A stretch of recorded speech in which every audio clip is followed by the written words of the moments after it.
कोई भी ऐसी सदगति नहीं जो गंगा जी प्रदान न कर सके। गतिम चिंत्यताम विप्रास्तूर्णम सामान्य जन्मनाम, सामान्य जनों को भी परम गति प्रदान करने वाली और ब्रह्म ऋषियों के चिंतन मात्र से जो गति पर जो चाहे वो गति गंगा जी प्रदान करें। साक्षात ब्रह्म द्रव प्रवाहित है गंगा जी।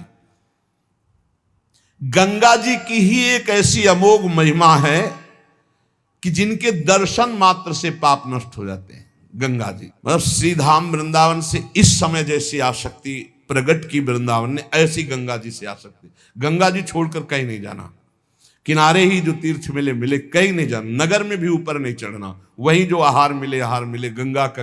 कैसे बताएं क्या परमानंद स्वरूप गंगा जी हैं, जिनके दर्शन मात्र से सारा पाप नष्ट हो जाता है गंगा जी से। और आपको बताएं अधिकतर बड़े महापुरुषों का दर्शन गंगा किनारे जो प्रगट में थे और जो अप्रकट थे। नानक देव जी का पहला साक्षात्कार गंगा के किनारे हुआ। वृंदावन, पावन पुलिन, ये सब गंगा की रेती पे। वृंदावन, पावन पुलिन, प्रियालाल, ये गंगा की रेती, सेनपुर। साक्षात गंगा से प्रकट होते हुए सिद्ध मां, बड़े चमत्कार गंगा मैया के, बड़े चमत्कार, अद्भुत। मतलब वाणी लड़खड़ाती है उनकी महिमा को, कहते हैं कि वो महिमा तो इस जीवन में देखिए ना, इसलिए बड़ी दिव्यता गंगा जी में।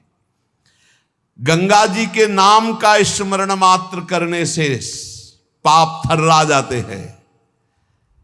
जो गंगा जी की डुबकी लगाता है वो महापापी भी पावन हो जाता है। विश्वास हो जाए, विश्वास हो जाए। गंगा जी में स्नान करके, आचमन करके, गंगा में ही जब पितरों का तर्पण किया जाता है तो पितरों को बहुत तृप्ति होती है और पितर मुक्त होने लगते हैं। जैसे अग्नि के संसर्ग से रुई भस्म हो जाती है, ऐसे ही गंगा जी के स्पर्श से शारीरिक, मानसिक, वाचिक तीनों प्रकार के पाप भस्म हो जाते हैं। गंगा गंगेति यो ब्रूयाद योजना नाम सतैरपि, जो 100 योजन दूर, 400 कोस दूर से गंगा गंगा गंगा बोले, मुच्यते सर्व पापेभ्यो विष्णुरुकम स गच्छति, वो शरीर निष्पाप हो जाएगा, वो वाणी निष्पाप हो जाएगी, उसका मन निष्पाप हो जाएगा और वो भगवत धाम का अधिकारी हो जाएगा। जो 400 कोस दूर से भी गंगा गंगा गंगा, सब गोरा ही गोरा है। गंगा जी गोरी, महादेव जी गोरे, तो फिर उन्होंने उठा के फेंक दिया ऐसी गोरे प्रेम रसासों में। कभी सोचा नहीं था कि कभी वृंदावन, कभी सोच में ही नहीं था वृंदावन। बड़ी अनन्यता थी, इतनी निर्भयता थी। अब गंगा किनारे तो गांव में लोग ऐसे ही लाश प्रवाहित करते हैं ना, कुत्ते वहां के बहुत प्रवीण होते, बीच धारा से घसीट के लाश ला के ऐसे, और वहीं किनारे हम भी पड़े हुए हैं, वहीं वो चीथ रहे, कोई फर्क नहीं पड़ता, एकदम निर्भयता। भगवान शिव की अनन्यता। गंगा जी को जब देखते हैं तो एक तो धारा में प्रवाहित होती है, भगवान शिव के जटा में भारी तन्मयता। गंगा जी की विशुद्ध कृपा, अपार शक्ति। कह रहे सैकड़ों योजन दूर से अगर गंगा गंगा गंगा ऐसा पुकार दे तो उसका शरीर पवित्र हो जाएगा, उसका मन पवित्र हो जाएगा, उसकी वाणी पवित्र। कल नरकों का वर्णन हुआ था, आज नरकों से उद्धार का वर्णन हो रहा है भाई। गंगा जल का आचमन करने वाला, गंगा जल का स्नान करने वाला, गंगा की धारा का दर्शन करने वाला, 400 कोस दूर से गंगा गंगा गंगा ऐसा उच्चारण करने वाला नरक नहीं जाएगा। कल जब नरकों का वर्णन हुआ था तो कई लोगों के बातें आई थी कि हमारे 38 के 38 हमारे में लक्षण है, अब क्या होगा। कोई कहता हम में 5 हैं, कोई कहता हम में 2 हैं, इसका मतलब नरक जाना पक्का है। तो आज उसकी काट सुन लो। नाम संकीर्तनम यस्य सर्व पाप प्रणाशनम, करना मत अवलो नसानी, अब ना सही हो, पहले नियम लो कि आज के बाद नहीं करेंगे। नाम कर संकीर्तन करो, प्रभु का चरणामृत पियो। कभी अवसर मिले तो गंगा जी के समीप जाके साष्टांग दंडवत करके डुबकी लगाओ, आनंद पूर्वक खड़े होकर कुछ देर नाम जप करो। नरक वरक नहीं मिलेगा, सब बढ़िया मंगल हो जाएगा, पर करना ही पड़ेगा। कह रहे जो गंगा जी में स्नान के लिए कभी नहीं गए, ना गंगा जी का नाम लिया, ना गंगा जी पे श्रद्धा करते हैं, ऐसे लोगों की जीवन में जो आचरण बनते हैं वो बड़े निरर्थक होते हैं और ऐसे लोगों की ही दुर्गति होती है। पर गंगा जी का एक बार का स्नान निष्पाप कर सकता है, पूर्ण विश्वास होना चाहिए। एक बार हरिद्वार में बहुत लोग गंगा स्नान कर रहे थे, पार्वती जी ने कहा कि देखो इन सबका उद्धार पक्का हो गया, क्योंकि हम देवी की महिमा को जानती गंगा की। ये सब स्नान करके, पूर्णिमा का पर्व है, ये स्नान कर रहे पक्का निष्पाप हो गए। महादेव जी ने कहा नहीं नहीं नहीं। बोले क्यों प्रभु? बोले इनमें कोई गंगा स्नान कर रहा है नहीं, सब पानी में डुबकी लगा के आ रहे हैं, गंगा में थोड़ी लगा के। बोले प्रभु आप भी एक आश्चर्य में बात करते, सब देखो ना कितने भाव से नहा नहा के आ रहे हैं। बोले अच्छा इनको विश्वास नहीं गंगा जी पे, इसलिए पानी पे डुबकी लगाते हैं, कोई एक होगा जिसे विश्वास होगा। देखो अभी हम परीक्षा करते हैं।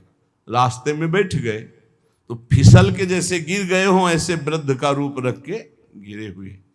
अम्बा जी तो नवीन रूप धारण करके बोले जो निकले उससे जो हम कहें सो कहो।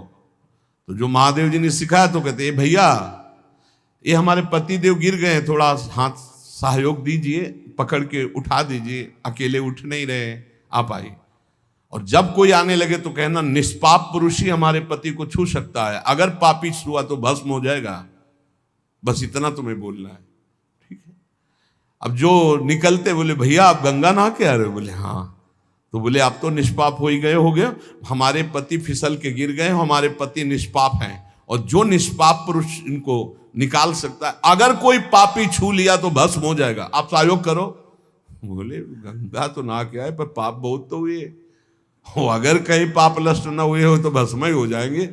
नहीं, कोई नहीं, किसी की हिम्मत नहीं पड़ी कि महादेव जी को निकलवा दें, क्योंकि जहां ये कहती कि अगर पापी पाप तो हुए हैं यार, अब पता नहीं गंगा नहाने में नष्ट हुए कि नहीं नष्ट हुए, बेकार को भस्म हो जाए इससे।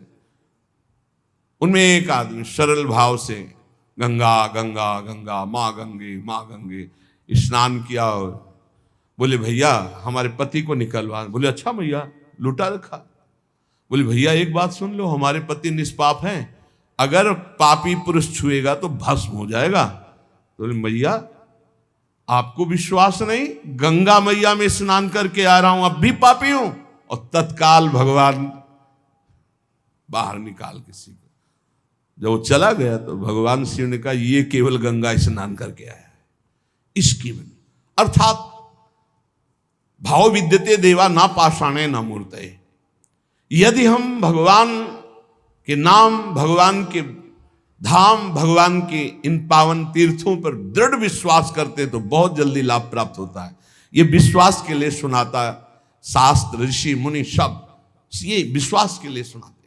हमें दृढ़ विश्वास कर लेना चाहिए कि अब हमारा कल्याण तो हो ही गया। जैसे गंगा जी क्या है? भगवान श्री कृष्ण का चरणामृत है। गांगम वारी मनोहारी मुरारी चरणच्युतम त्रिपुरार शिरश्चार, जिसे भगवान शिव मस्तक पर धारण किए।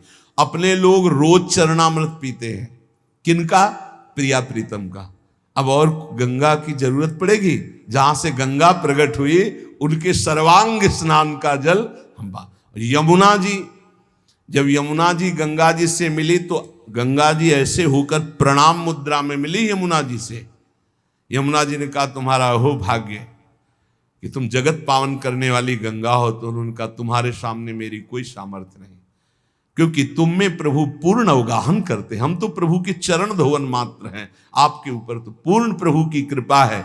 ब्रजेंद्र सोनु राधिका हृदय प्रपूर्य माणयो महारसाब्द पूरयो रिवाति तीव्र वेगता रसैक सीम राधिका पदाब्ज भक्ति साधिका तदंग राग पिंजर प्रवाह।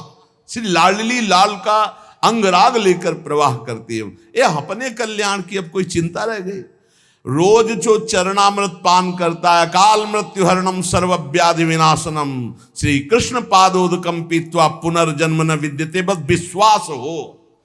रजराली लगाते हैं, राधा राधा बोलते हैं, अब कोई जरूरत कल्याण की, दृढ़ निष्ठा रखो। पर हम कितनों को रोते देखते हैं इस बात के लिए कि हमारा कल्याण हो जाएगा, हमारा अगला जन्म नहीं होगा। उनको चाहिए कि तुम लिखा पढ़ी करके दे दो। अरे विश्वास मानो यार, विश्वास मानो। कल्याण स्वरूप आप हो चुके हैं, धाम में बैठे हैं, पर आपको विश्वास है नहीं। हित दूध जो विश्वास है, तब वही सुधरे बात, ना तरु माया पंथ में फिरे जो टक्कर खात। ये विश्वास करो, एक एक बात कल्याण करने वाली है। भगवती गंगा जी 400 कोस दूर से गंगा गंगा बोले तो भगवान के धाम भेज देती निष्पाप करके। ऐसी महामहिमा श्री गंगा जी के स्मरण में, अवगाहन में, आचमन में, स्नान करने में है। अब ध्यान दो के सुनो, जो न गंगा नहाता है, न नाम जप करता है, न भगवत सेवा करता है, तो पशु योनि में जाता है। कह रहे हैं पूतिगंधम तमोमेध्यम वर्जनीयम प्रकीर्तितम पूर्वद भक्षणे प्रीता अद्य पापम करोति च स्तेयशीलो निशाचारी बुद्धिर्गेयः सवंचकः अबुधा सर्वकारेषु अज्ञाता सर्वकर्मसु समयाचारहीनस्तु पशुरेव स बालिसाः। ये पशु योनि में जन्म लेंगे ऐसे लोग। कैसे लोग? नरक जाएंगे, कल चर्चा। गंगा जी की महिमा अपार। अब सुनो, पशु योनि में कौन जाएगा?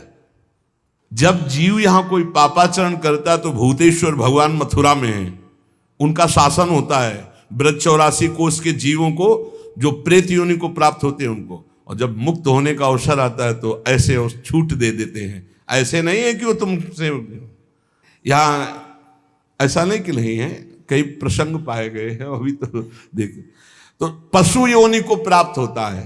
देखो, जो रात के 11 बजे के बाद 3 बजे के बीच में भोजन करता है, ये निशाचर है। निशा माने रात, चर माने विचरने वाले। रात में खाना, रात में तुमको 8-10 बजे तक भोजन कर लेने का नियम। 11 आखिरी है, 11 के बाद भोजन में बिल्कुल नहीं होना चाहिए। ये रात नहीं है ऐसे कि तुम्हारा जब मन आए तब भोजन। 11 से लेकर 3 बजे के बीच में बिल्कुल नहीं। शांति से भजन करो, सो जाओ, उपद्रव मत करो। अब सीटियां बज रही हैं 12 बजे, चलो होटल में चलते 12 बजे खाने, ऐसे लोग जाते हैं। पशु योनि निश्चित। अपवित्र भोजन, दुर्गंध युक्त भोजन, अभक्ष भोजन, इनको पाने में जो आनंद मानता, रात के 11 से 3 के बीच में भोजन, जो रात में आहार ऐसा करता है उसको पशु योनि मिलती है।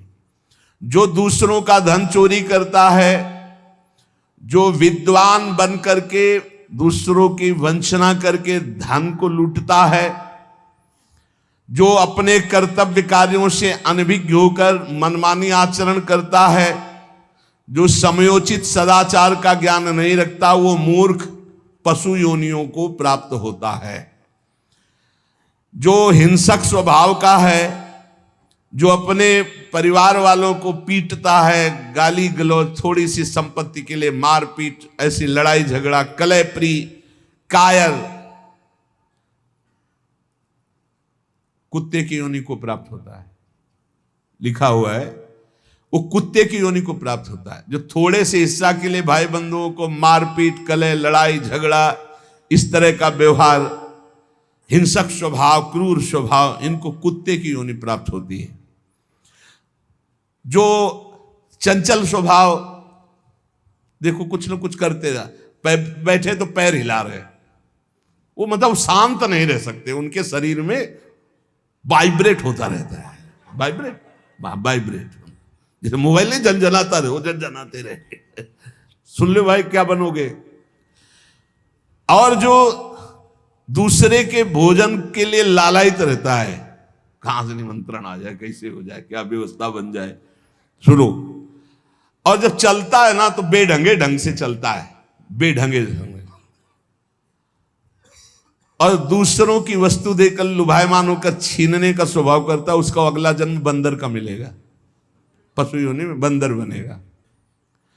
जो वाणी से सदैव कट बोलता है, कुटुंबियों से द्वेष करता है, लोगों की चुगली खाता है, उसे अगला जन्म सर्प योनि का मिलेगा।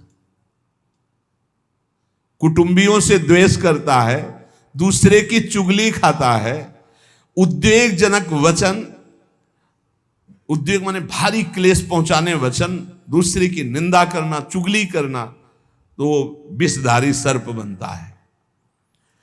जो शरीर से बलवान दीन जनों के ऊपर आक्रमण करके खूब पिटाई मार करना, माता पिता को मारना, ऐसे गरीब जनों को, दीन जनों को मारना, निर्लज और मांस भक्षण करने वाला, उसको अगले जन्म में क्रूर मांस भक्षी, जैसे हाइना, सिंह, सियार, ऐसी योनियों को दिया जाता है। क्रूर हिंसक पशु सिंह जैसे है, जैसे लकड़बग्घा हाइना, लकड़बग्घा है, भेड़िया है, ऐसे जो मांस भक्षण करने वाले हैं, जिनकी आवाज दूसरों को सदैव दुख ही देती है। बोलने का मतलब है दुख ही देना।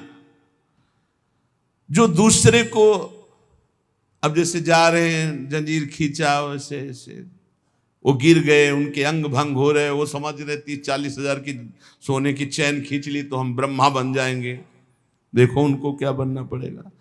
जो दूसरों को भय प्रदान करते हैं, दूसरों की संपत्ति छीन लेते हैं, ऐसे लोग अजगर योनि को प्राप्त होते। भूखे मरो जब कभी अवसर मिल जाए तब। ऐसे ये जो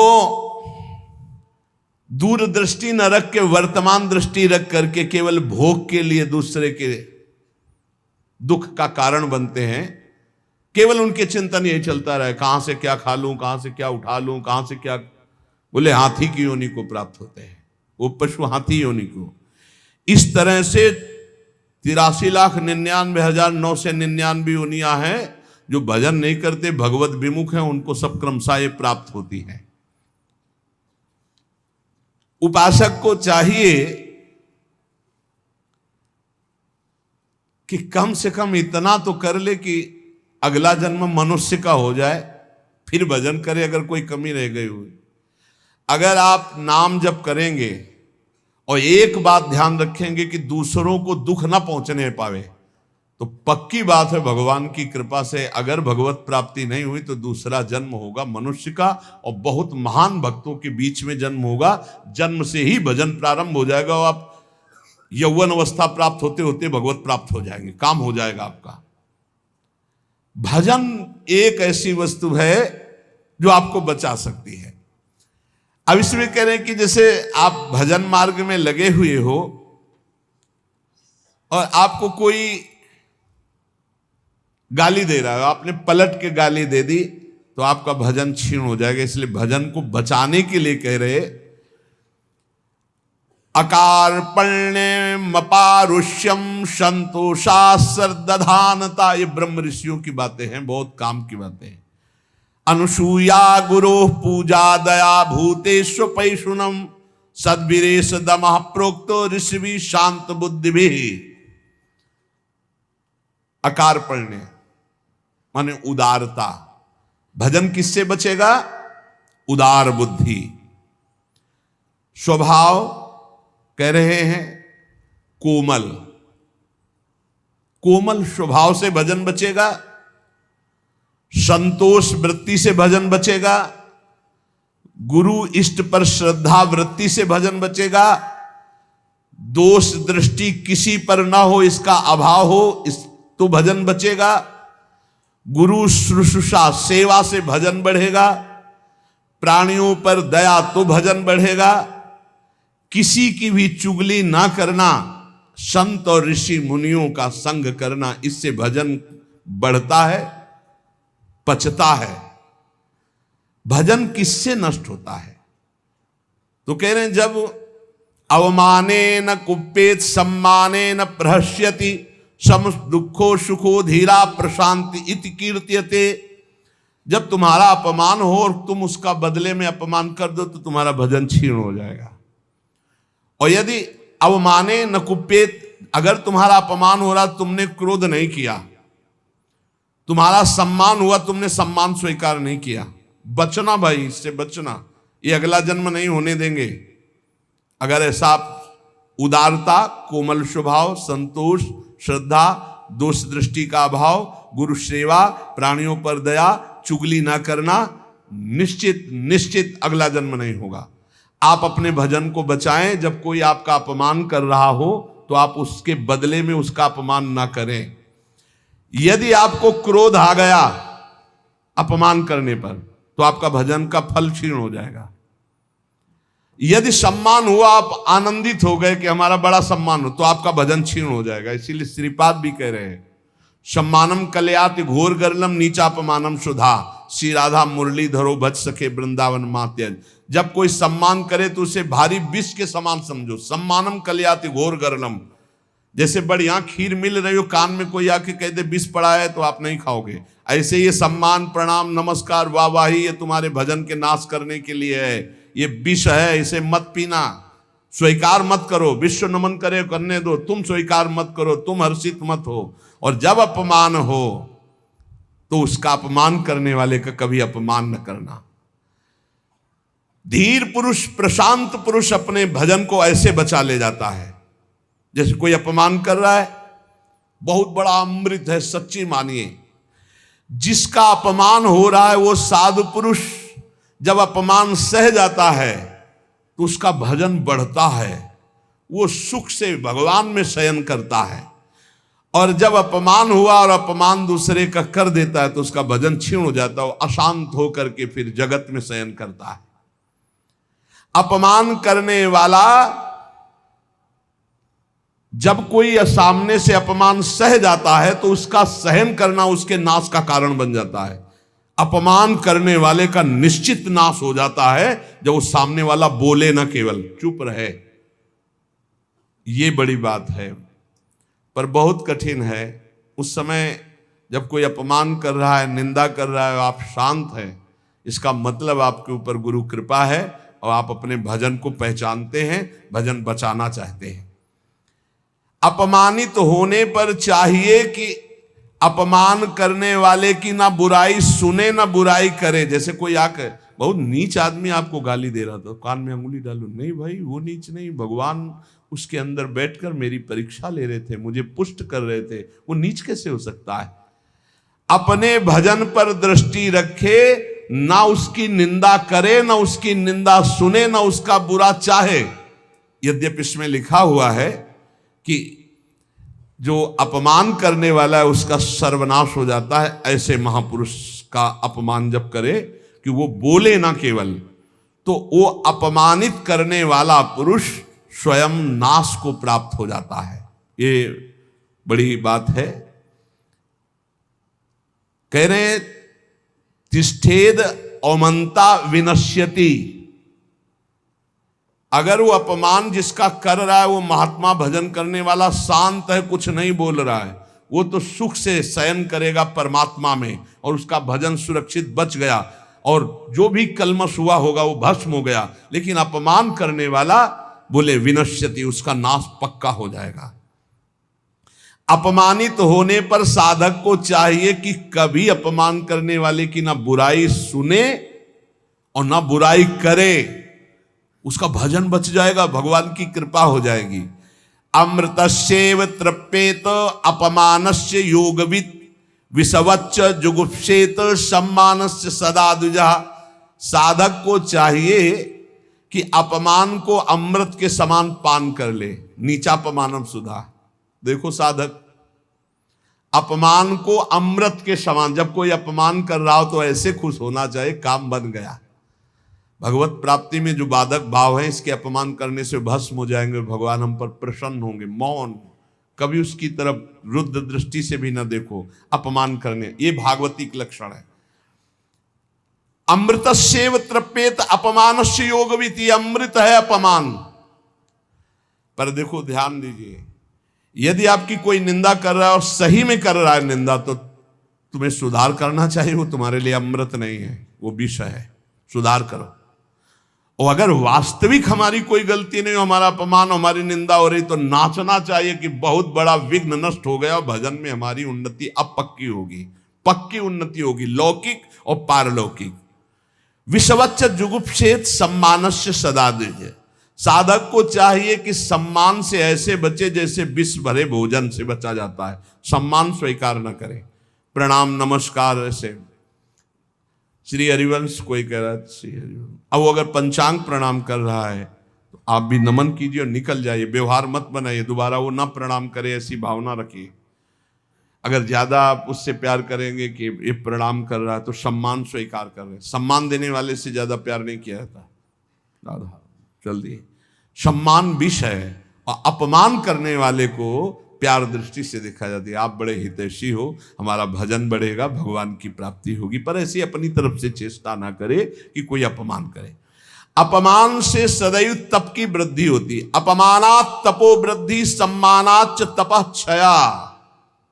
सम्मान स्वीकार करने पर तपस्या भजन क्षय हो जाता है और अपमान होने पर तपो वृद्धि, उसकी तपस्या की वृद्धि होती है। अर्चिता पूजितो विप्रा दुग्धा गौरी गच्छति। जो अपनी पूजा कराने लगता है, अपने प्रणाम स्वीकार करने लगता है, तो जैसे दूध देने वाली गाय दुर्बल हो जाती है, ऐसे वो तपहीन हो जाता है जो भारी प्रणाम नमस्कार पूजा स्वीकार करता है। स्वीकृति नहीं होनी चाहिए। पुनराप्याप्यते धेनु शतृणैः सलिलैर्यथा एवं जपैश्च होमैश्च पुनराप्याप्यते द्विजा। साधक को चाहिए कि यदि प्रणाम नमस्कार बहुत करवा चुका है, वैसा लगा कि मेरा तप क्षीण हो गया, तो बंद कर दो प्रणाम नमस्कार और एकांत में बैठकर, जैसे गाय को फिर अच्छा अच्छा चारा पवाया जाए तो पुष्ट हो जाती है, ऐसे अपने साधन भजन करे, प्रणाम नमस्कार से दूर हो जाए। महापुरुषों ने भी ऐसी लीलाएं की जिससे प्रणाम नमस्कार बंद हो जाए। ये सबको भगवत स्वरूप मान के तुम प्रणाम करो, तभी बात बनेगी। कह रहे हैं कि अगर प्रणाम नमस्कार स्वीकार कर लिया जाए तो सम्मानाच्च तपक्षय, उसका तप क्षय हो जाता है। संसार में देखना, ब्रह्म तेज को प्रकट करने वाला कौन है? जो निंदा हो उसे सहले, वो ब्रह्म तेज को प्राप्त हो जाता है, भगवत तेज को। अपनी निंदा हो मुस्कुरा के सहले, बहुत बड़ी बात है। बोले आक्रोशक समो लोके सुहृदन्यो न विद्यते यस्त दुष्कृत मादाय सुकृतम स्वप्रच्छति। हमारी गलती ना हो, जैसे हमसे गलती हो गई फिर निंदा हो रही, तब तो ठीक ही है, होना ही चाहिए। हमारी गलती नहीं, फिर निंदा हो रही है तो एकांत में प्रसन्न होना चाहिए। अब वो भगवत तेज उसका बढ़ेगा, ब्रह्म तेज बढ़ेगा उसके। आक्रोश मानान नाक्रोशेन मनः स्वम विनिर्वर्तयेत् सन्नियम्य तदात्मानो ममेते नाभिसिंचति। वो ब्रह्म तेज संपन्न हो जाता है जिसकी निंदा हुई और वो बिल्कुल सह गया। कोई जिसने निंदा की उसकी भी निंदा नहीं करनी। ये बहुत बड़ी कृपा भगवान की होती। तभी बड़े बड़े महापुरुषों ने कहा, साधो निंदक मित्र हमारा। संतो, ये निंदा करने वाले हमारे बड़े मित्र हैं, बड़े भाग्य से मिलते हैं निंदा करने वाले। नहीं, उल्टा है, संसार में ही माना जाएगा बड़े भाग्य से मिलते हैं प्रशंसा करने वाले, मुंह चुपरी बोलने वाले, लेकिन निंदा करने वाले बड़े भाग्य से मिलते हैं। कितना कलेजा उनका पक्का भगवान करते हैं, और संतों का यश होता है उसी से। संसार में निंदा करने वाले के समान दूसरा कोई उपकारी मित्र हमारा नहीं हो सकता यदि हमारी निंदा करे, क्योंकि वो सब अशुभ अपने ऊपर लेकर बिल्कुल निर्मल मार्ग करके दे देता है, जाओ भगवत प्राप्ति करो तुम। इसलिए संतों के वचन हैं, जो तुम्हें उद्विग्न करे, जो तुम्हारी निंदा करे, जो तुम्हारा अपमान करे, उसे सह जाओ तो अमृत में स्नान करोगे, अमृत में डूबोगे। नाम जप करो, इन बातों से कभी डरना नहीं कि कोई तुम्हारा अपमान कर रहा है, कोई निंदा कर रहा है, कोई।